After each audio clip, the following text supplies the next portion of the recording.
dans la parole de Dieu, on a plusieurs types de campagnes. Il y a la campagne d'évangélisation qui est orientée vers les pécheurs. Il y a la campagne de réveil qui consiste à réveiller les âmes qui sont déjà en Christ. Il y a la campagne d'enseignement qui consiste à venir et à enseigner sur des points doctrinaux très importants. Et il y a même aussi ce qu'on appellerait une campagne humanitaire. C'est-à-dire, vous avez là quelqu'un qui est par exemple condamné pour un fait donné ou quelque chose, alors les gens se rassemblent pour demander sa libération afin qu'il ne puisse pas être exécuté.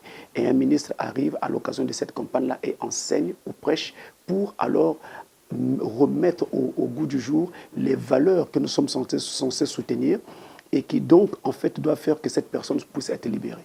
Vous vous rappellerez que il y a le docteur Best qui s'était opposé à William Branham lors de l'apparition de je crois c'était sur la doctrine de la guérison divine.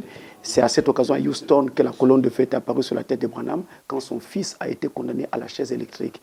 Il a fait appel à William Branham qui est venu faire une campagne donc humanitaire pour la libération de cet enfant-là. Donc vous voyez, il y a plusieurs types de campagnes dans la parole de Dieu et les gens ne le savent pas. Ils pensent que tout est campagne d'évangélisation et court dans tous les sens. Non. Il y a des principes qu'il faut donc observer à travers cela. Ce qui se fait actuellement autour du programme que nous avons mis en place, c'est des réunions de quartier. Donc nous allons dans un quartier, nous rassemblons tous les frères de Soleil Couchant Tabernacle qui sont dans ce quartier-là.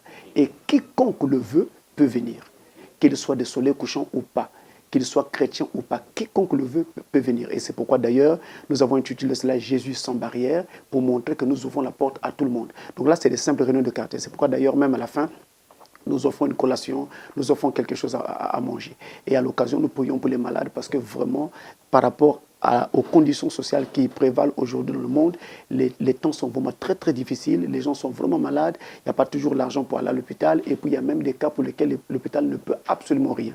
Alors nous apportons notre aide à tous ces gens-là. Théoriquement, nous sommes censés faire la ronde de tous les quartiers. Là, c'était donc la réunion numéro 1. Maintenant, nous allons avoir d'autres réunions, numéro 2, numéro 3, etc. Le grand thème sera toujours Jésus sans barrière. C'est comme ça que nous avons intitulé ces réunions. Mais chaque fois, il y aura un sous-thème qui va donc correspondre aux besoins du peuple pendant ce moment-là pour essayer donc d'apporter de l'aide aux gens partout. Vous savez, je vous le dis sincèrement avec beaucoup de respect dans mon cœur, la main sur le cœur d'ailleurs. Frère Branham dit, ce dont nous avons besoin aujourd'hui, c'est de présenter au monde un Seigneur Jésus-Christ ressuscité. Donc il est inutile de se transformer en philosophe religieux. L'histoire avec les entrepreneurs est une histoire que je porte sur mon cœur, ça fait très longtemps, il y a de très nombreuses années. Je n'en ai parlé à personne. C'est aujourd'hui que je vais en parler. Je n'en ai parlé à personne, je porte ce fardeau sur mon cœur depuis très longtemps et je pense que l'Afrique vient mal. Le fait que nos entreprises ne s'élèvent pas trop, nous avons vraiment beaucoup de difficultés. Nous dépendons beaucoup de l'étranger. Et d'ailleurs, les grandes entreprises que nous avons sur le sol africain sont des entreprises étrangères. Et les gens qui travaillent dans ces entreprises sont à la merci des caprices de ces gens-là, de ceux qui les emploient.